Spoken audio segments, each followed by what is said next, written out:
log your hours and distances and stuff? Yeah, I sure do. That's pretty cool. All right, Jeep, where are you going? Yeah, I do mine because I am a full self-driving beta tester, so Oh, really? by logging all the miles and everything, I can actually see how far it goes between disengagements or just overall performance over time. Oh, okay. It's a lot of fun. Is that for Uber or for Tesla? Well, Tesla's already collecting all their own data, just from me driving and reporting back to them with this camera button up top if the car messes up. The information is mostly just because I'm a major data science nerd. Oh, nice. And I can use, I'm one of the only, I think I'm actually the only beta tester that presents that level of information on my channel on YouTube. Oh, okay. It's cool to see what like regular people think versus just like Tesla hyperfans that are already searching or looking at this stuff. Right. Like right here as an example, it'll do this left turn all on its own. Okay. It'll come up and come wide, and this is all the car. Wow. But it also needs to be able to, look at how quick it's deciding to change lanes to take this. Wow. Because it knows where we're going, so the system is navigating us there. That's awesome. And I'm basically here to catch it and slap it on the wrist if it does anything weird. Right. I'm like, no, what are you doing? It's funny because my wife, she has anxiety when she drives. And she's like swearing. She's like, I'm gonna get a Tesla and just let it do its thing. Yeah, thanks to there being over 100,000 of us beta testers, Tesla gets so much data to the system that one day, you know, we will be able to click it and forget it. Right. We're not there yet, though. Right. It is a major stress reliever, though, on highways during heavy rush hour or long distance trips, because it takes a lot of the mental fatigue of dealing with that stress out of the equation. Right. On this side of things, with the beta, it's more of a stress inducer. Oh, really? Because it is kind of like training, you know, a young person to have better habits and not do dumb things. Like, it decided to get in this lane. That's not correct. We need to be in this lane. Now it knows it. And it's trying to target these vehicles to decide when it's going to actually get over. And it's pretty good about taking its opportunity like that. Like, wow. It's sped up and it's slipping its way in. That's cool. Better than probably most humans would do. Turn signal and all. You know? It's hilarious. But this is actually a really difficult. Look at this human here to the left. In my videos now, I keep track of human errors as well. Just to measure it against. Very, very late decision maker on this Mercedes part. But this is a really tough, weird turn. So hopefully it stays in its proper lane. Nice and tight. Oh shit, it's in a good mood today. Let's go. But this one down here, this super short distance to get onto the highway. That is snappy decision making, and it's gotten better. There's some areas where it's A1, but there's other areas where the system's just like, oh, damn, I can't do this. This is too fast. Yeah. That's interesting, because I mean, I think that's how my mind works here too, though, right? Yeah, exactly. Look how little time we have here, and it's already kind of slowing down. So yeah, I'm gonna take over. Gotcha. Because it needs to go. It needs to execute. So I'll report that back to Tesla. So they can see those kinds of edge cases, and eventually the updates that come to the car factor that in with maybe a 0.5 improvement on snappy decision making. To eventually where it'll get to that point and go, yeah, get over. Yeah.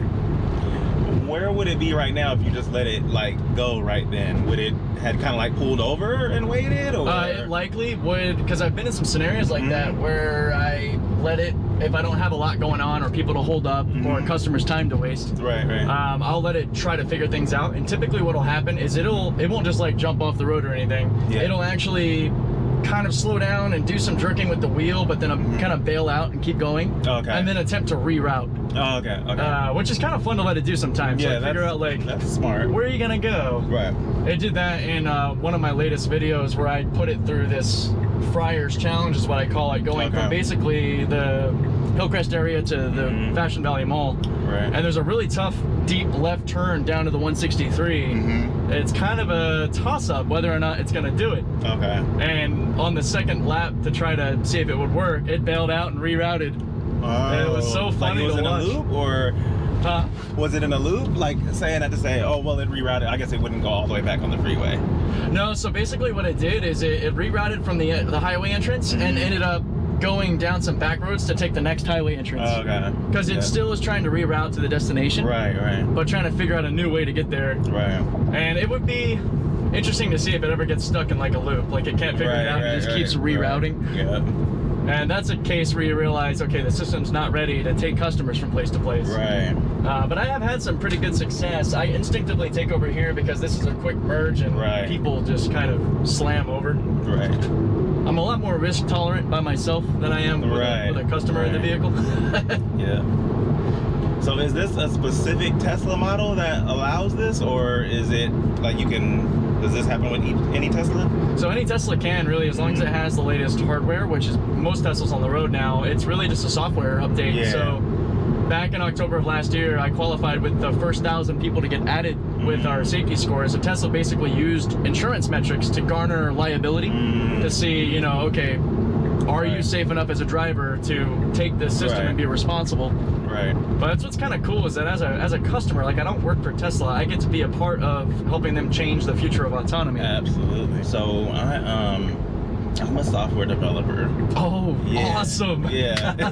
I love having people like you in the car. Yeah, so I make apps, websites, web apps, and stuff like that. And I'm actually studying like data structures and algorithms. So it's like all the algorithms that you're kind of having to, you know, this is the maps and things like that. Sure, totally. So it's just crazy to think about, even for me, like, oh yeah, it's like, yep, right there, I gotta take over because it wanted to go to that way. Just thinking about like what it takes to program this is crazy. Yeah, and I love that because I love when I get engineers or software developers and such in the vehicle because it's like, you know, the extent of the depth of what it takes to do something like this and for it to even do as well as it's doing now. Right. And it's like the amount, I mean, I know that with Tesla, they're trying to simplify the code because they don't want to have just more and more and more lines of code. Right. They want to simplify it to a better machine learning neural net. Right. To really do everything. What are you doing? You're being weird. Oh no, it does split the two lanes here. But we got this little Honda in front of us, so I'll take over. Downtown's tough. Yeah. It's a tough area to be in. And I know buses get really mad if I stop in the wrong spot, so try to creep up on this Ioniq here. This works. Awesome. Thank you very much. Oh yeah, it's been a pleasure, man. How's it going? Pretty good. Yourself? Can't complain. You got a whole setup out here. Oh yeah. A little bit more than your average driver. What do you do with all of it? Part of it like security liability stuff for you, or? That's kind of an unintended secondary benefit. But I'm actually a YouTuber covers Tesla's self-driving tech. Oh, cool. How Oh, there you go. Good correction. Nice, hey, because it doesn't need to get over. That was good. That's good. I like that. I've also been able to, you know, from my own perspective, as much as I use it, watch the system get better. Yeah. Yeah, seeing it improve and take on more and more challenging things just puts a smile on my face. It's like, yeah, I mean, I think it's cool. I've always been pro. You know, I've been like, look, yeah, let's automate more of it. You know, if we can. Get all these crazy humans out of the driver's seat. Seriously, I'm like, we're not gonna. We could just automate this. We'd be way better at it. Not having individuals making individual decisions constantly. Yep. And like having it move as a team more less or less. traffic, safer. Yeah, there'd be less traffic. Nuts. It would be a lot safer, I'm sure. Imagine no more rush hour. Right. Because everything's moving efficiently. Seriously, like, I can't. And I get the arguments and the criticisms, sure, but I've always still been like, I'm pretty sure, like, once we work the kinks out, it'll be a lot faster, safer, easier. Oh yeah. Better for people. Well, and this is an unprecedented problem because it's an application of real-world AI at a scale that has never, you know, been mapped out or, you know, attempted. This is fresh territory. Yeah. This is like going into space into new areas. Like, it's not been done before. Yeah. Yep. You know, a lot of things in life you can kind of just chalk up to, oh, like, we'll just do it like they did before us. Not this time. We haven't done that yet. We're figuring it out as we go along for this one, you know? Woo! Oh yeah, there you are. Nice. Thank you. Get it. I like it. Love it. But it's so much fun to be able to actually show tangible changes over time from software patch to software patch. Like, is it actually better, or is it a little bit better in this but worse in this? Yeah. You know, that whole one step forward, one step back. Yeah, and I mean, I'm sure, like, it's good to have someone like you who's independent producing the data, and it's like you probably wouldn't see such an in-depth look if it was Tesla or someone else. Sure, I mean? Which is kind of a community forum versus the company itself. Yeah. But it is always good to get that you know, what do we call it in science? Peer review. Yeah, exactly. You know, to get more eyes on it. There's actually a buddy of mine, we connected pretty early on when we got the beta. He's running a full-blown community tracker. Oh, right. That has, I think he's approaching 100 or maybe over 100 different testers now that are all putting data into it, so that it actually shows a representation of a lot more than just myself. Wow. Which is really cool to see, and that is great. it's also garnered its own criticism because you have, funny, two sides of a coin. You have like the super anti-Tesla or anti-tech and just want to bash left, right, and center and put out all of the misinformation. But then you have the other side of the coin, which are the super hyperbolically praising audience that want to pretend like it's ready to go yesterday. Yeah. And usually, kind of like with anything in life and polarity, the truth is somewhere in the middle. Somewhere in between, Yeah. That's what I like about what we do, trying to get the more objective sense. It's like, yeah, no, it's fantastic, but it's not ready yet. Except like, for these parts. Yeah. It's kind of like with, you know, airline flights. It's not 100% safe, but it's close enough. Yeah, exactly. That it's not a statistic people really think about. You know, it comes to mind like, oh man, what if today's the day? But yeah, the odds of someone getting hurt in a plane, very, very low. Yeah. And eventually, I mean, I already now, with the way this system performs, trust it far more than all these humans around me. Sure. The amount of things I've had to dodge and get out of. I'll say that mostly the issues that happen now are less safety related and more so just accurate navigationally. Yeah. You know, just simple dumb mistakes because of a weird intersection, or the car gets into the left lane when it needs to get into the right lane. Just little things. Because I can see that happening, especially since, I don't know, like say looking at Google, and it's not even good certain times at really telling you where you need to be when you need to be there, or like how the intersection, it thinks the intersection works, or the on-ramp or the off-ramp works versus how it actually works. And that's not even really a Tesla thing though, right? It's yeah, like, it's a navigation thing, you know? Yeah. So what's the biggest value add for you for the self-driving? I mean, the best way that I've seen the value in my own use has been, honestly, in rush hour and really long trips, and the amount that it's reduced my mental fatigue. Oh, really?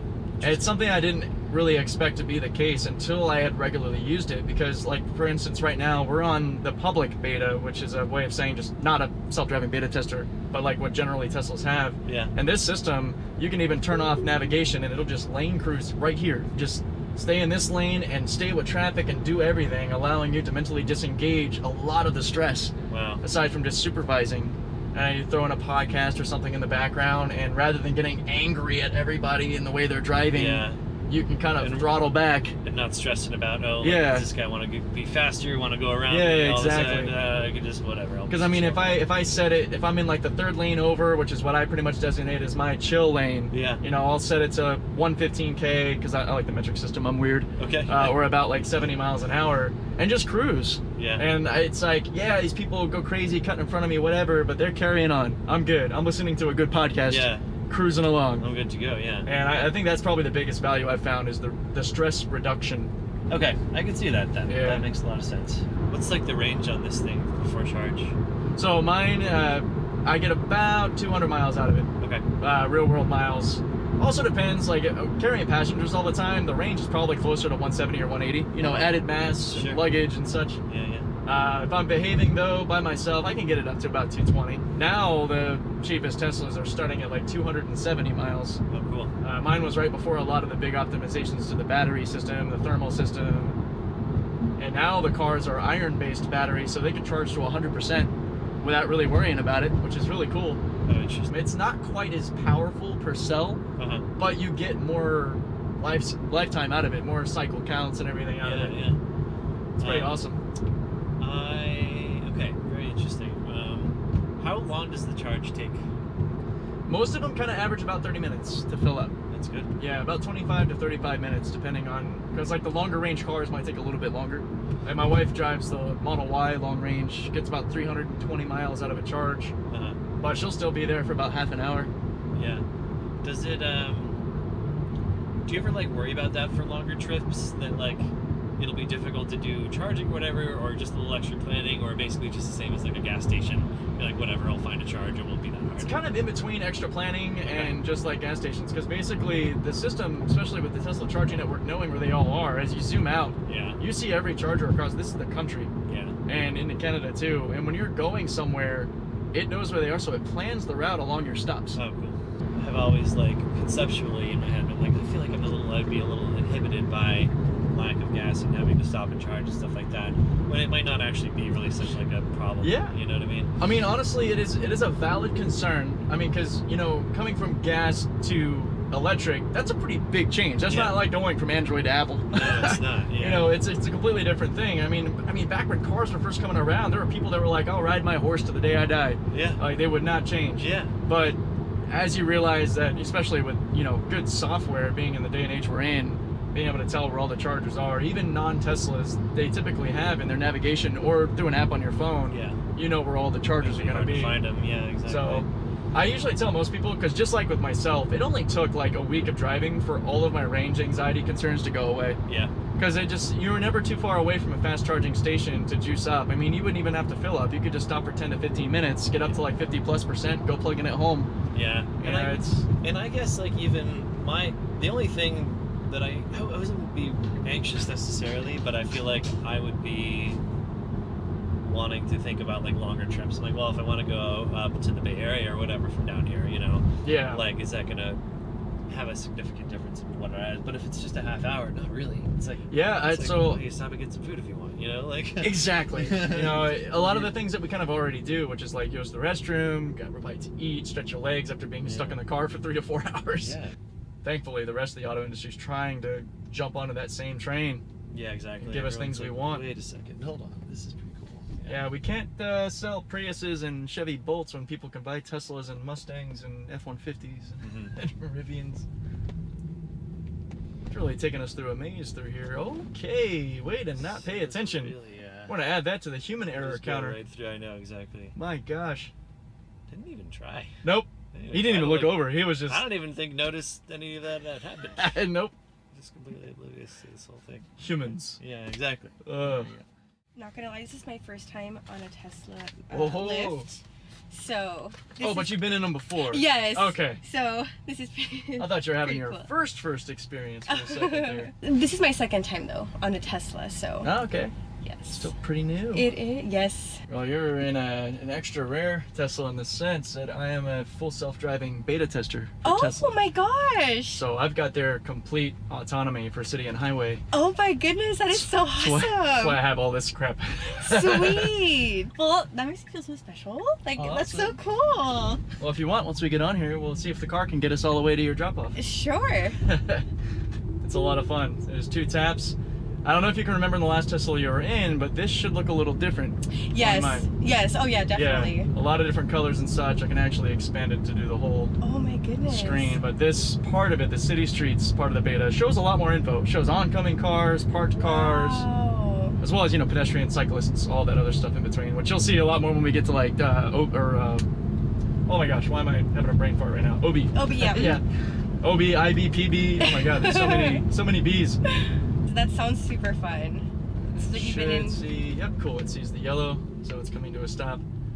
It's like I'm not even on the brakes or anything. This is all the car. Oh my gosh. That is so cool. It sees the light and goes, oh, it's turning red, gotta stop. And then, bam, there we go. Wow, and then it even shows on the thing too. Yeah. Wow. It's basically functioning like we do. It's eyes and a brain, except it's got 8 eyes with all the cameras around it. And then it's got its synthetic brain, you know, the computer chip that's actually processing everything. Oh my goodness. I like to see if it can actually get people from A to B without me really getting involved. That is so sweet. And what a great way to test it out. I mean, right, yeah. That's why I was so excited to get the system, because there's not a lot of people that do what I do. There's a lot of beta testers out there, a lot of really good information all over the country. There's over 100,000 of us. You can see it's planning to go around the cyclist there. Oh, and it even slows down too. I mean, its #1 directive is don't crash. It's been a little weird here because the lane is kind of stretched out, so it's kind of like we do, trying to position itself the best it can. And now it's beeping at me like, hey, you're there, right? Just in case this road's a little funky. Oh my gosh. Because I'm here to take over just as quickly as you would for cruise control. Like, I tap the brake, I'm already in control. Okay. That's how quick it is. What good timing, you know, slowing down for this guy. What it would have done, you can see this is like the brain of the car, like where it's planning to go. And you can see it kind of bending to go around that person. So if you're ever kind of wondering what's it going to do, this is kind of like where its thought process is. Oh my gosh. That is so awesome. It also does perform right on reds when it's clear. But the funny thing is that it can't tell if it's a don't turn on red because it can't read that sign yet. So I gotta just be responsible, take over, make sure it doesn't go when it's not supposed to. So now we're back to the more classic highway build. The end product will probably look something more like this. You know, not as information heavy for the everyday user, because not everyone's a data geek that wants to see like every color and every little bit of information. Gotcha. And would that be able to be like edited or like customized depending on the driver? You know, I hope so. And there was talk that there'd be different like display settings for someone that wants something that's more information heavy or simpler. So hopefully that does become a preference. Wow. And is it going to be like universal, or is it going to be depending on like where you live, on state, things of that matter that... Like as far as like who can get the self-driving? So I'm actually expecting it to be, when it is, you know, game time, you know, for it to really come out, I think it's going to be city by city. Okay. Kind of like how there are some places, in Vegas, for example, in some parts of Arizona, where they do have driverless taxi services, but they're very limited to where they operate. Okay. And a lot of that, you know, is safety reasons, because a lot of those vehicles, they are programmed on a system that's called LiDAR and other tech, radar and LiDAR, and it's, you know, everything's basically mapped out ahead of time. So in a way, it's kind of like it's on railroad tracks, because the car can only operate in its sandbox where it's programmed to operate. Yes. This, though, you could take this car and, you know, throw it to New York or Montana or Florida or even different parts of the world, and it needs to be able to react like we do and drive like we do. It's a more of a general approach, or like meant to go everywhere. So gotcha. I expect, though, it'll still follow the same pattern of, you know, partial releases, mostly due to regulatory, you know, due to politics in states, you know, saying, hey, we're ready, but this state isn't ready. Exactly. And that, yeah, that was exactly where my mind was going with that, like how... It won't be a switch that turns on and it's worldwide, for sure. It's going to take time for it to really prove itself out, too, because, you know, being in a beta phase with me, you know, I am experienced in knowing when to take over, when it's okay, and report it back to Tesla when something's wrong. But when it's meant to be used at scale, at large with everybody, people shouldn't be expected to have to do that, too. Gotcha. You know, it should be like a service you're using, you know, and trust it to work. So it'll take time to really gain people's trust, I think, and to prove itself out everywhere. Definitely. This is super neat. Obviously, that's really fun. It's really cool. I've had some people say, like, you're working yourself out of a job. They're like, yeah, but that's a good thing, because honestly, the less people are driving, the better. Because humans are horrible. Honestly, you know what? And like, I am so glad that I did not rent a car coming here, because I mean, I get a lot of anxiety driving in general. Yeah. And especially here, like, no. Oh yeah. So that's so cool that it gets to adjust, you know, to also to that, to the environment around it and the cars around it, and I'm seeing like the speed and like it adjusts very nicely. It's believed that this kind of system can be superhuman pretty quickly as it improves. Yeah. Like we see it in the day-to-day, so it doesn't seem all that fast. But if you think about how quickly technology changes, you know, even in just our lifetimes. Yeah. Imagining where this AI will be in even 5 years is almost impossible to really picture. Honestly. So I can't wait to see that.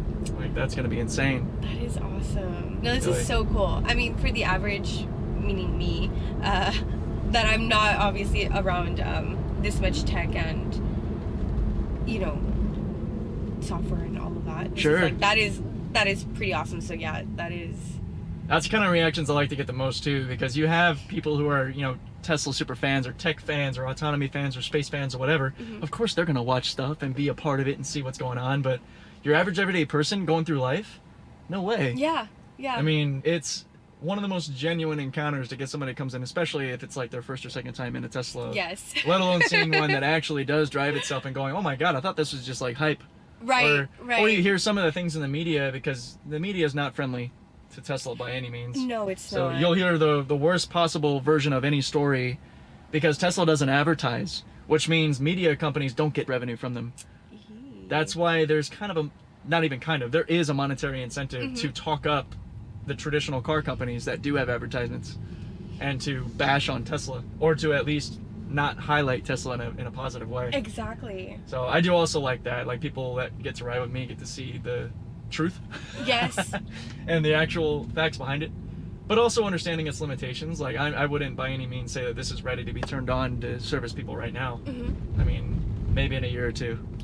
It's hard to say with the day-to-day again, with how it changes, but I don't know. Every update we get as beta testers, it's like Christmas. We're like, oh man, what's this one gonna be like? Oh, that is so sweet. Like, especially now, what you're seeing all the people. But yeah, this really showcases the increased information that it picks up. So it's highlighting that car in blue, like it sees it, like it was paying special attention to that car.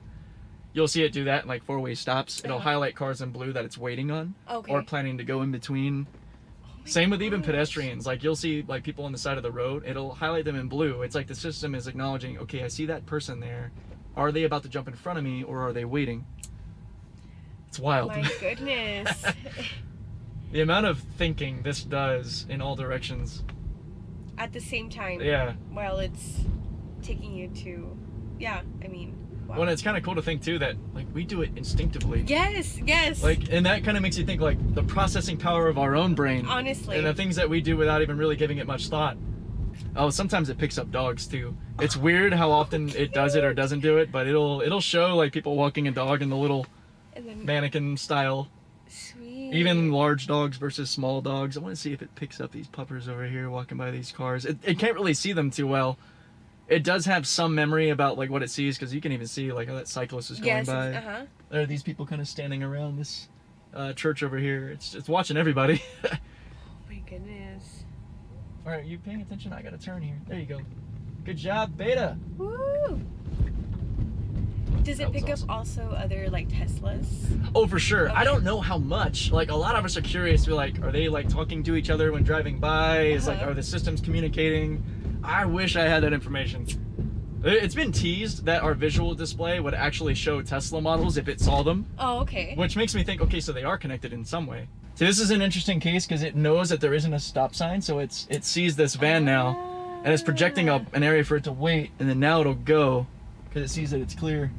Oh my goodness.